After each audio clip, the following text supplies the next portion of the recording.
Hi everyone, now we're going to discuss another network Lawson theorem, which is the superposition theorem. What is a superposition theorem?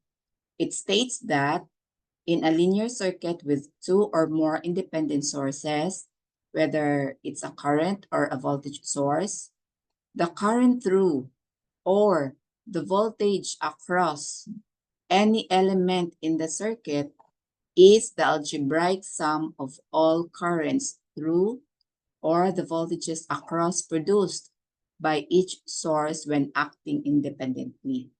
So let's consider here the figure as shown. In this figure, we have two sources, a voltage and a current source. When we are using a superposition theorem to solve for the unknown, in this case, we labeled here that the unknown is the voltage drop across RL, which is VO. So we're going to use one source at a time. So it's either we will be using current source first or the voltage source. To compute for the contribution of each source, either it's a current or a voltage source, all other sources must be removed or set to 0. Now, the question here is how to set the voltage source to 0. So, let's have the first step. The first step here is so it's either when we are using the superposition theorem, it's either we will be using the voltage or a current source. So let's have step 1. Okay, if you wanted to use the voltage source as source, we will redraw the circuit and we will set the other source to 0. So how are we going to set the current source to 0? So simply we have to disconnect we are going to disconnect the current source and leave the terminals open to set the current source to 0. So let's have to draw the circuit. In the superposition theorem, we have to keep on redrawing the equivalent circuit. So this is the equivalent circuit. Since we're using the voltage source first. So we have here R2, R1, and this is the RL. And we have here VO prime. The VO prime is the voltage across RL when E, the voltage source, is acting independently. So how did we set the current source to 0? It's just we have to disconnect the current source and leave the terminals open. Remember that it's just like we are replacing the current source with an open circuit. Remember, with an open circuit, the current is equal to 0. So you see here in this figure that we only have one source already in the circuit. So we will be using then the technique that we learned from our previous discussions, which is the series parallel strategy. So since this is open, so the total current, or the current that is flowing through RL is just equal to the current that comes out from the source. So we'll have here to call this as I prime. So the current flows through RL is I prime. So the VO prime is just equal to I prime times the RL. So but how to solve for I prime? I prime is just the source voltage E divided by the sum of the resistors R1, R2, and the RL. Okay. So assume if we have the values of R1, R2, RL, and the source voltage, then we will get the I prime value. And then we will substitute it to this formula to solve for the we will substitute to the formula VO prime, which is equal to I prime times RL. Okay, and then step 2. If we will use I as the source. So if we are using I as a source, then we will set the voltage source to 0. So let's have to redraw the circuit. Maybe be patient in redrawing the circuit, the equivalent circuit, in order for us to figure out what is the figure looks like after setting the voltage source to 0. Now the question is, how are we going to set the voltage source to 0?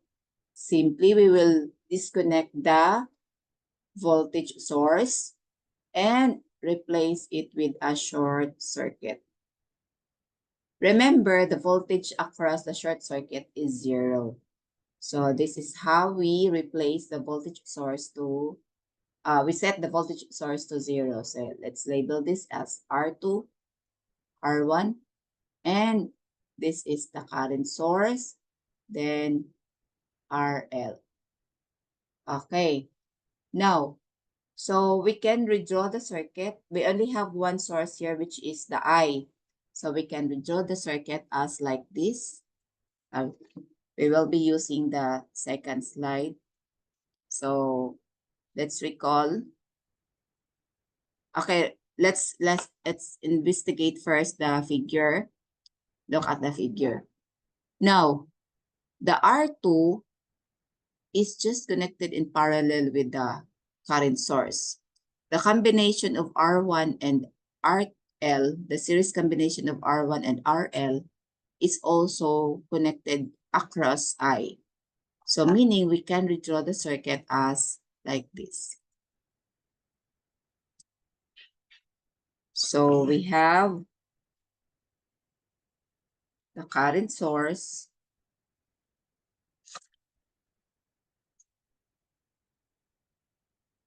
upward, and then we have the R2.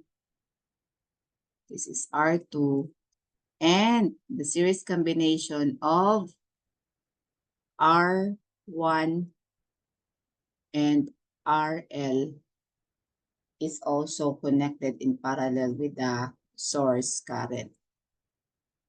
Okay, now look at here. So the label here that the current, that the voltage drop is plus minus. We call this as the voltage drop double prime. This is the voltage when the current is acting independently. So this is the value of the voltage across RL when I is acting independently. So since this is the node that the currents will flow, and then at this node, then the current becomes, it will be divided into this value. Say this is I1, and this is also the current that flows through R2. But what we are concerned here, since the unknown is the voltage drop across RL, then we'll just have to solve for the I1, the current in the series combination of R1 and RL. So we call this as I double prime. So what is VO double prime? It's just simply equal to I1 double prime times the RL. Why it's I1 double prime times RL? Because the current that flows through the RL is I double prime. Okay, why we have here the double prime? It indicates here that we're using the second source. This is the effect of the second source, which is the current to the value of the voltage drop across RL. So how are we going to solve for I1 double prime? So we have here R1, RL. This is R2. And the current here is I1 double prime. Okay, this is I. So how are you going to solve for I1 double prime? By using solve I1 double prime by current division method. So I1 double prime, that's equal to, let's recall our current division method. So if we're solving for the current in this branch, in the RL and the R1, so let's call this as RA. So the numerator will be the resistance of the opposite branch, which is R2, divided by the sum of the the resistances of the two branches, R2 plus RA, times the current source. This is I. Now, assuming that we have already solved the I1 double prime, then the voltage, remember, it's plus minus here because it's going downward. So the VO here, okay, the VO here is positive because the current that flows through here is plus minus. So it's the same with the assumed direction or assumed polarity of the VO. So after solving, we can solve then the VO prime. Now, in steps 1 and 2, we are using one source at a time. What is the actual value of the voltage drop across RL when we combine back the two sources, the I and the voltage source? So, happen to this. So we have here R2, R1, RL. Okay, we have here I1 double prime. And this is the current I. And let's rewrite I1 double prime, that's equal to, if we combine this, RA, then we have R2 over R2 plus RA times the current source.